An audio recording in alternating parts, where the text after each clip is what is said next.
England is the country the whole world teases about rain. And this August, 27 million English people are banned from using a garden hose. Not asked to cut back, banned with fines. Reservoirs are draining, rivers are low, and one water company is already asking for the right to restrict businesses next. Here's the number that turns this from a weather story into a design story. 1992. That's the last year England completed a major reservoir. Since then, the country has grown by 10 million people and built no big new place to keep water. The rain didn't stop falling. Something else stopped working. To find it, we're going to start at the garden hose and walk upstream, past the meter, through the pipes, up to the reservoir. At every stop, there's a rule waiting. First, what's actually happening? July 2026 was the driest July England has measured in 190 years. About a tenth of the normal rain fell. By mid-August, nearly 3/4 of England is officially in drought. 45 million people live in drought areas. 9 water companies have banned hosepipes for more than 27 million of them, the most widespread restrictions since 2022. England's reservoirs are about 2/3 full, well below normal for the season. In Hampshire, one company has applied for the next legal step, a drought order which extends the bans beyond gardens. The headlines offer 2 villains: climate change, making dry summers more common, and the water companies, which have paid £52 billion to shareholders since 1990, while a fifth of their water leaks into the ground. Both stories are true. Neither explains why the drought of 2026 is being fought with the same single weapon as the droughts of 2022 and 1995 and 1976, telling citizens to put down the hose. Because here's the strange part. When the same emergency returns every few years, and the response is always the same last-minute ban, that's not weather anymore. That's design. So let's trace this upstream.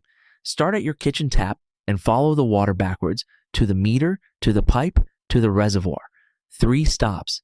At each one, we'll find not a bad person, but a rule that makes the outcome almost inevitable.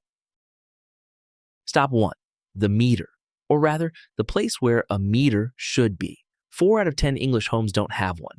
They pay a flat yearly fee for water, set mostly by the size of the house, and then the tap is free. Water the garden all summer, fill a paddling pool, leave the sprinkler running. The bill doesn't change by a penny. For millions of households, water is the only thing they buy without ever seeing a price. And it shows in behavior. Homes with meters use 10 to 20% less. During July's heat, customers of one company alone were drawing an extra 100 million liters every day, at times faster than the network could treat and pump it. The demand side of this system is blind. It cannot feel scarcity because the rule that would let it feel, a price on each liter, was never fully installed. Stop 2, the pipes. England and Wales lose about 3 billion liters of water every single day to leaks. That's water already taken from rivers, already cleaned to drinking standard, already pumped, vanishing into the ground. Roughly a fifth of everything the system produces, enough for the daily needs of 20 million people, lost before it reaches a tap. Every day in a country that is rationing water. Why is that tolerated? Not because anyone loves leaks, because of how the money works. Your water company is a monopoly you can't switch. So every 5 years, a regulator called Ofwat decides what it's allowed to charge you. And that review has one overriding political job: keep bills down. Fixing pipes is the opposite of keeping bills down. It's money spent now, raising bills now, for a benefit nobody will see for decades. A company that digs up 1,000 streets gets angry customers and a worse-looking review.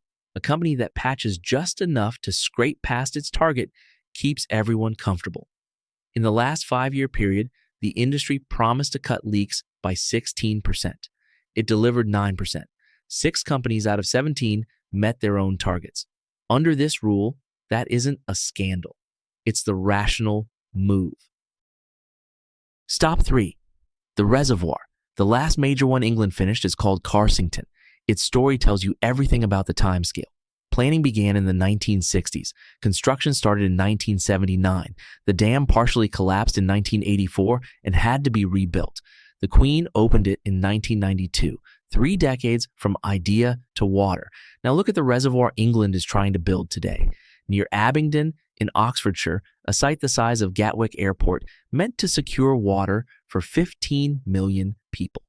The water company behind it has wanted it for roughly 20 years. It has been through consultations, objections, redesigns, and a court challenge. In 2025, the government finally declared it nationally significant and took the decision away from local planning. If everything now goes perfectly, construction starts in 2029, and the first water arrives in 2040.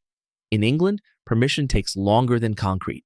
So add up the 3 stops. Demand can't see the water because 4 homes in 10 have no meter. Repairs are punished by the bill review, so 1/5 of the water leaks away. And new storage waits decades for permission. When a drought arrives, every proper valve in the system is jammed by a rule. The only lever that still turns within weeks is a ban on garden hoses. England doesn't ration water because the rain ran out.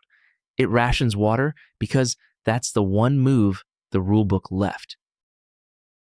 None of this is a law of nature, and you can tell because other places wrote different rules. 3 designs, each one works, and each one pays in a different currency. Design 1, build anyway. Take the decision away from local objectors and let the nation override the valley. Britain has just turned this way. Since 2025, ministers can declare a reservoir nationally significant and push it past local planning. What that removes is the longest part, the decades of waiting for permission, not the years of pouring concrete. But Britain also knows exactly what this costs because it has paid before. In 1957, the city of Liverpool needed water and got Parliament to approve a reservoir in Wales through a special act, bypassing every Welsh planning authority. 35 of the 36 Welsh members of Parliament voted no. It didn't matter. In 1965, the valley was flooded and the village of Capel Celyn, one of the last purely Welsh-speaking communities, went under the water. Liverpool formally apologized. In 2005, across Wales, people still paint the same message on walls. Remember Tryweryn. That is the currency of Design 1. Not money, someone's valley, and someone's vote. Design 2. Let every tap see the price. Put a meter on every home and make the tariff climb in steps. The first liters, the ones you drink and wash with, stay cheap. The liters that water a lawn in a drought get expensive. Israel runs on this logic, and metered homes everywhere use 10 to 20% less. The currency here is money, but look closely at whose. A single pensioner in a big house wins. A family of 6 in a small flat with laundry every day pays more than before. The price lands hardest on the most crowded homes, and those are rarely the richest ones. Politics knows it too. England has technically been expanding metering since 1990, and after 35 years, it has reached 6 homes in 10, because no government wants to be the one that made people pay to flush. Design 2's currency is distribution. It makes the cost of water visible, and a visible cost has losers with names and addresses. Design 3, take water back into the state. Scotland did. Its water was never privatized. And here, the story gets honest. In 2002, public Scottish water was the worst performer on the island. It was losing around 40% of its water, far more than the private companies in England. Public ownership by itself had delivered decades of underinvestment because inside a government budget, invisible pipes compete with very visible hospitals and schools, and pipes lose. What changed Scotland wasn't the flag on the company. It was the funding rule. Scotland began investing about 1/3 more per household than England year after year.